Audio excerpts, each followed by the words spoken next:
प्रधानमंत्री जी ने महाकाल उज्जैन में महाकाल के प्रथम चरण के कार्य का लोकार्पण किया। कितना भव्य कार्य हुआ है। और केदारपुरी में, उत्तराखंड के केदारपुरी के उस कार्य का भी लोकार्पण प्रधानमंत्री मोदी जी के द्वारा संपन्न हुआ है। यही तो है विरासत के प्रति सम्मान का भाव। यही है विरासत के प्रति सम्मान।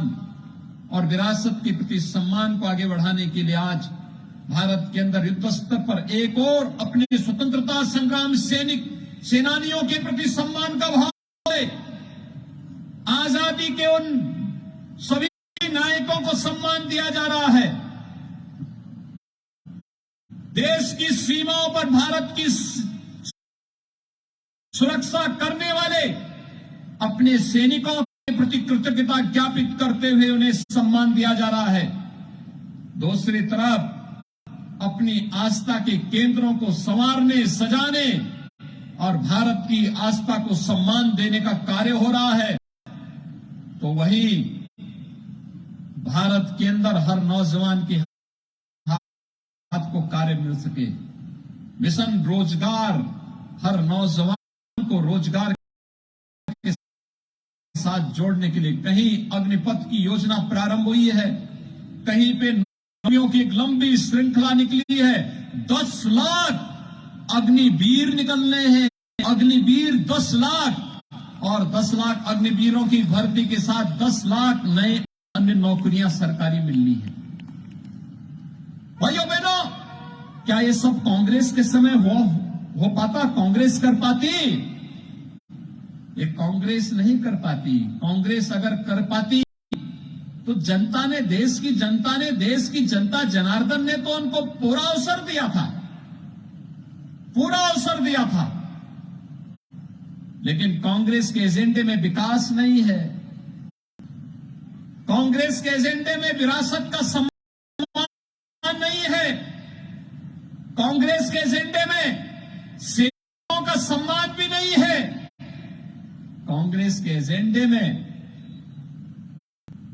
कहीं भी न अयोध्या था, न काशी था, न केदारपुरी थी, न महाकाल था। कांग्रेस के एजेंडे में तो केवल एक खानदान के विकास का था। और भाइयों बहनों, केवल एक खानदान के विकास तक सीमित है पार्टी, इसीलिए आज अपना अस्तित्व खोती जा रही है। इन्होंने विकास के नाम पर भ्रष्टाचार की नई नई परतें देश के अंदर खड़ी करनी प्रारंभ कर दी थी। इसका खामियाजा देश ने भुगता है। विकास अवरुद्ध हुआ है और आज उसकी कीमत हमारा नौजवान चुका रहा था। लेकिन अब भारत उससे उभर चुका है। एक नए भारत के निर्माण के लिए हिमाचल प्रदेश के अंदर डबल इंजन की सरकार फिर से आवश्यक है, क्योंकि विगत 5 वर्ष के अंदर हिमाचल प्रदेश के अंदर भाइयों बहनों, जिस मजबूती के साथ श्री जयराम ठाकुर जी ने काम किया है, प्रधानमंत्री मोदी जी के मार्गदर्शन में, श्री अनुराग सिंह ठाकुर जी और श्री जगत प्रकाश नड्डा जी के साथ मिलकर के, वह अभूतपूर्व है। हर फील्ड में काम हुआ है। मुझे थोड़ा बताइए कि क्या अभी कोरोना जैसी महामारी से देश उभरा है? कोरोना के बाद, कोरोना अगर कांग्रेस के शासनकाल में दुर्भाग्य से होता, क्या हाल हुआ होता? प्रधानमंत्री मोदी जी की लीडरशिप थी। हिमाचल में श्री जयराम ठाकुर जी के नेतृत्व में जिस मजबूती के साथ हुआ, फ्री में टेस्ट, फ्री में उपचार, फ्री में वैक्सीन और हर गरीब को फ्री में राशन की सुविधा भी, देश के अंदर 80 करोड़ गरीबों को फ्री में राशन की सुविधा भी उपलब्ध करवाई गई। वृद्धजनों को वृद्धावस्था पेंशन, दिव्यांगजनों को दिव्यांग पेंशन, निराश्रित महिलाओं को निराश्रित महिला पेंशन, किसान अन्नदाता किसानों को प्रधानमंत्री किसान सम्मान निधि और हर गरीब को आयुष्मान भारत के साथ ही हिम केयर के माध्यम से 5 लाख रुपए सालाना स्वास्थ्य बीमा का कवर देने का काम भी ये डबल इंजन की सरकार ने ही किया है। अगर कांग्रेस के एजेंडे में विकास होता तो भाइयों बहनों 50-55 वर्षों तक उन्होंने शासन किया, कभी उन्होंने विकास को एजेंडा नहीं बनाया। विकास उनके एजेंडे का हिस्सा नहीं था, विरासत का सम्मान उनके एजेंडे का हिस्सा नहीं था, सैनिकों का सम्मान उनके एजेंडे का हिस्सा नहीं था, गुलामी के अंश की सर्वथा मुक्ति उनके एजेंडे का हिस्सा नहीं था।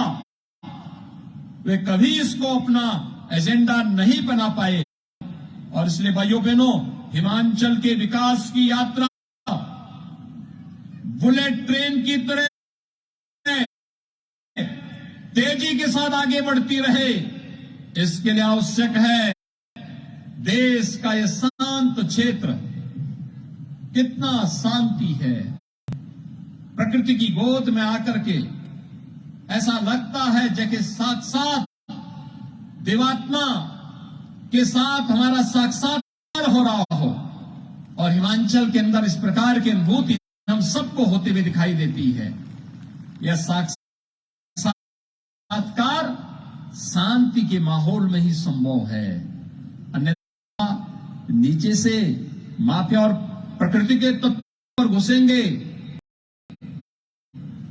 कांग्रेस की जो प्रवृत्ति है समस्या ही खड़ी हो जाएंगी, क्योंकि आपको मालूम है उत्तर प्रदेश से माफियाओं का हमने सफाया कर दिया है।